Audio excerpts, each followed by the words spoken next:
Michele Bachmann spoke at CPAC, and Michele Bachmann explained that conservatism and the Tea Party are intellectual movements. So clearly there would be 6-year-olds who are saying to themselves, I'm hungry, but I don't want the free school lunch because that's comfort, not dignity. That's if you believe Michele Bachmann. Michele Bachmann said that at its core, we are dealing, and I can't even say this with a straight face, we're dealing with an intellectual movement. Here's what she had to say.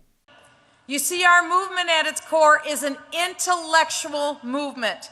We are based on the greatest ideas that have ever been conceived in the mind of man. And I would put those magnificent ideas up against any other idea for freedom in the world.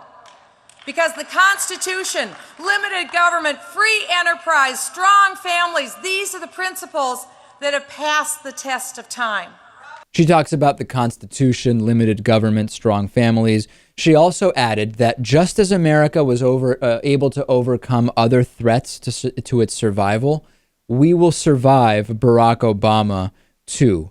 Now, it's kind of confusing that Michele Bachmann is saying that at its core, conservatism and the Tea Party and this religious brand of conservatism that Michele Bachmann preaches is an intellectual movement, when just a few months ago, Rick Santorum said this about smart people.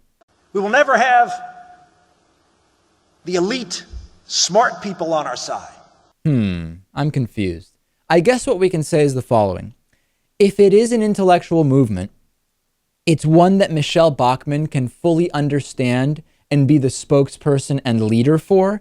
And that should tell you a lot about the specific intellect level required. Maybe that's the fairest assessment we can make.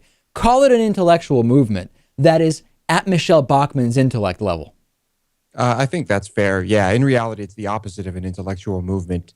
I think if Tea Partiers knew that the whole thing was just created and funded by the richest people in America to, capitalize on their emotions, we'd have a different situation here. The other thing is when she talks about the principles of this intellectual movement, she talks about, for example, like the Constitution is a principle. The Constitution is not a principle, it's just a document. And just saying that the Constitution is a principle makes no sense at all. But I think that Michele Bachmann's not really worried about that. She's worried about the broader overarching ideas of this intellectual movement called religious conservatism or the Tea Party.